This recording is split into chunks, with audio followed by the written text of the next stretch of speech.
He is the vengeance, he is the night, and he is my favorite hero of all time. And I'd admire his greatness and bravery despite getting weird looks from people. You may think it's weird for a being that belongs to an ethnic group that is mostly the butt of every American joke, and mostly servant to the rich white man, to like a hero that is a rich white man. But that is a stupidity people like to put in other minds. I have a right to like who I want, and you have it too. Let this video begin, brought to you by your host.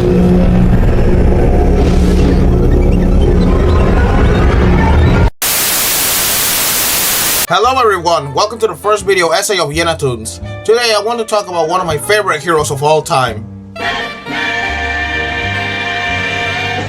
That's right, the great crusader, the world's greatest detective. Everyone here must know who Batman is, and I do as well. For this video, I'll be using the information of the DC Encyclopedia and Batman's very own guide, so let's begin.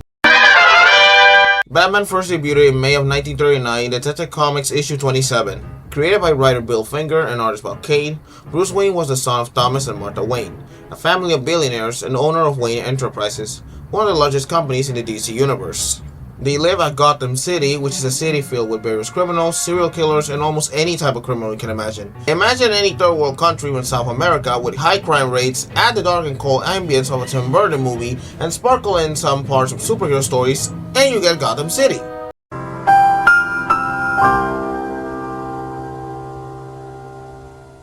But let's focus on Batman for now. The version of his origin changed a lot, but it's almost the same. Bruce and his family were leaving the cinema or theater and decided to take a shortcut on Crime Alley. Suddenly, a mugger arrives to steal from them and ends up killing Bruce's parents. After this, Bruce was raised by the family's butler and former military agent Alfred Pennyworth. As Bruce grew up, he began to train himself in body, spirit, and mind, traveling from country to country, mastering the different techniques of combat he could, learning the different abilities in technology and weaponry he managed to master, and finally, using his fear of bats to cause fear on his enemies, becoming the vigilante/superhero known as Batman.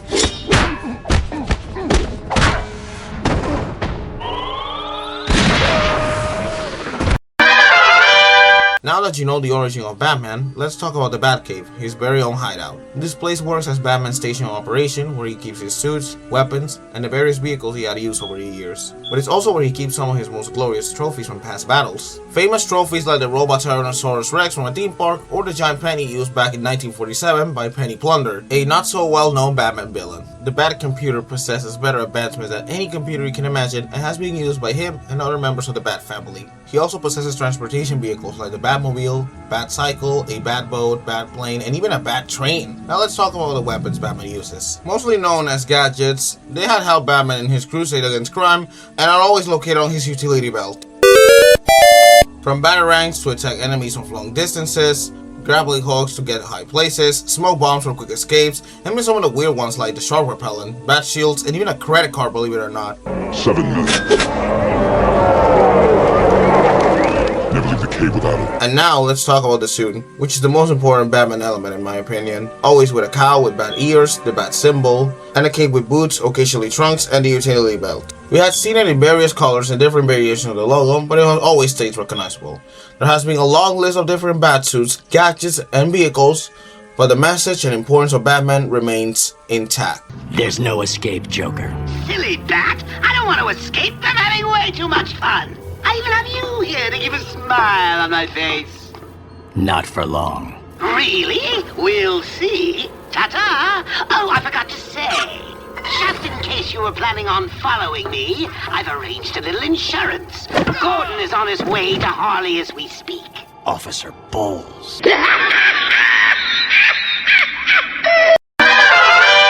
Although Batman claims to work alone, he had the help of the GCPD for quite some time. Commissioner Gordon has been helping Batman along the police to track down criminals ever since his debut. Batman has a total of 4 Robins, 3 Batgirls, and 1 Batwoman. Oh, and I should also mention Ryan Wilder too, but I haven't seen her helping Batman yet. He also had the help of Lucius Fox in terms of things relating to Wayne Enterprises and even with technology on the Batcave. Heck, even his son became Batwing to help Batman in the superhero aspects. A lesser known ally of Batman is the Signal, a metahuman who protects Gotham during the day. There's also Catwoman who sometimes helps him, Jean-Paul Valley who became Batman until he took it too far. There is also the Outsiders who included Katana, Black Lightning, and other heroes I forgot about, and of course the Justice League.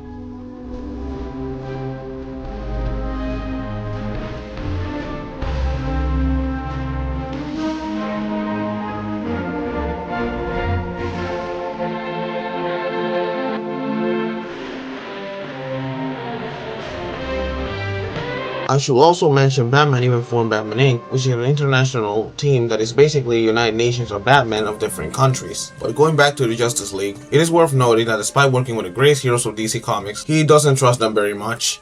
I've carefully studied every Justice Leaguer, past and present, and created contingency plans to neutralize you, should that ever become necessary. You gotta be kidding me. Neutralize, not kill.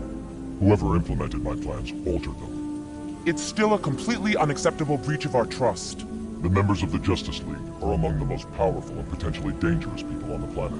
You think one of us would go over to the other side? Or succumb to mind control? Yes. In JLA Tower of Babel, it is revealed that Batman has a contingency plan made ever since he met the team to defeat them the day they went evil, which was used by Ra's al Ghul to attempt to eliminate the League. And if that wasn't bad enough, he doesn't allow heroes to enter Gotham unless he really needs their help, which never happens. I'm Batman. Right, and I'm the Joker. Nice to meet you. Katrina used black magic to swap bodies. She's in mine, I'm in hers. Oh, please. Batman was acting really weird. He even asked me about my shampoo. If you are Batman, tell me something only he would know. Your favorite color is blue, you used to sleep with a nightlight, and you're deathly afraid of monkeys. And now let's talk about the criminals of Gotham City. Like I said earlier, Gotham is a dangerous city filled with criminals, gang members, monsters, and every single type of criminal you can imagine. But there's also supervillains, the Cape Criminals, and those who get more fame. And we have all our favorites. And who are my favorite Batman villains? Funny you should ask. Fine, I'll give you my top 10, starting with number 10 being Clayface. I like him better as a villain, not as a victim. Man-Bat, just look at those wings. Killer Croc, Poison Ivy, sorry again, I like when she's a villain and not when she's Harley's girlfriend. Ra's al Ghul, the one who basically almost killed the Justice League. Two-Face, classic villain. Riddler, oh my god, his version of the Batman was amazing. The Penguin, Batman Returns version was amazing, and Matt Reeves' version was also incredible too. Mr. Freeze was one of the most sympathetic ones, and we can't forget the Joker, the Clown Prince of Crime himself. There is also lesser known ones like Penny Plunder, who I mentioned was responsible for the giant penny at the Batcave, or creepy ones like Professor Pig and Victor Sass. You may know a lot of these villains and huge giant icons like Harley Quinn, who I may anger all of you by saying I don't really like. Move this man! Sorry, but I think the Harley Quinn show, along this garbage, ruins the legacy and reputation of Batman in my opinion, which leads me to the dark parts of Batman's history. Let's meet our contestants! Behind curtain number 1! The absolutely fabulous Dr. Chase Meridian. She enjoys hiking, getting her nails done, and foolishly hopes to be the love of Bruce's life.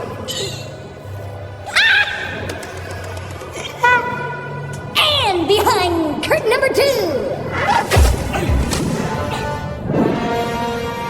Batman's one and only partner. This acrobat turned orphan likes Saturday morning cartoons and dreams one day being bare naked with a girl. Even though the Batman brought us back to a classic and dignified Batman with its great story, its dark atmosphere, and the incredible performance by Robert Pattinson, as well as absolute Batman take giving us a more brutal view on Batman by doing some changes that made this version stand out from other iterations, Batman's image has been damaged over time by society norms, Warner Bros. Themselves along DC Comics, and changes in time. Back in 1997, Batman and Robin's terrible writing and poor character execution damaged his reputation, but it seems things got even worse last year. I mean, who actually thought an Aztec Batman was gonna resonate with people? And this is an Hispanic Latino person saying this. Or how about Batman Cape Crusader failed attempt to bring back the aesthetic of Batman the Animated Series? We all watched that and concluded it's dog shit. And don't get me started on Bat Fam. That art style speaks for itself. You might think I'm being harsh with modern takes, but I'm actually completely honest when I say these are the worst Batman adaptations ever made. And some were made by people who straight up hate Batman for no reason, which leads me to a line from Blue Beetle that made me eye roll in this really mid attempt to have a Latino superhero in the lead role. Whoa, it's like Batman stuff. Batman's a fascist. Batman's a fascist. Batman's a fascist. What? What are you talking about? Before I talk about the absolute shit that came out of George Perez's snout 3 years ago, I'll give you my quick review on Blue Beetle. It's a mid-film. There are some cool things like the suit, Solo Mardueña's performance, and the visuals looking fine, but there are a lot of flaws like how flat Jaime's character is, the cliche-filled script that carry around the story, the stereotypical characterization of Jaime's family, and the extremely flat villain that Victoria Court was. Anyway, the stupidity of what Rudy said here bothers me because it's the summarization of how the modern world and this generation, which I'm part of by the way, sees someone like Batman. It's true that Bruce Wayne is a man born to privileged life, managing to achieve things someone like me would wish to have, but he had lost something money couldn't buy. His parents. That suffering led him to change his life and discover his hometown. Outside of the riches and fame, it was a dangerous place filled with crime. He spends money to defend people that are lower class than him and fights to defend them. Now, let's look at the definition of a fascist. A fascist is a follower of a far-right, authoritarian, and ultranationalist political ideology that promotes a dictatorial leader, centralized autocracy, militarism, and the forcible suppression of opposition. By seeing the definition, you'll see that Batman is not a fascist. He is the opposite of it. And if you don't believe me, look who he was fighting against in the Second World War. So with this, I think I said enough about how this idea that Batman is a fascist is flawed in every way you see it. I know it was a joke in Blue Beetle, but I don't really understand what's the punchline here. Haha, I hate rich white people. This doesn't work when you consider that many Hispanic Latino people like Batman. It's a really inaccurate portrayal of how the Hispanic Latino community sees superheroes. Okay, I kinda went in a tangent there with Blue Beetle, but I needed to get it off my chest. Despite the greatness of Batman, he had problems in the entertainment media because of new generations hating the old. But guess what? It doesn't have to be that way. The many great comic book stories of Batman still exist. The classic movies of Batman as well, and even the video games. By embracing this great legacy Batman left behind, we can build a great future for the Cape Crusader in the DCU. And it seems some people understand what I mean. Anyway, I hope you like this video. Don't forget to like, subscribe, and share this video with your friends and family.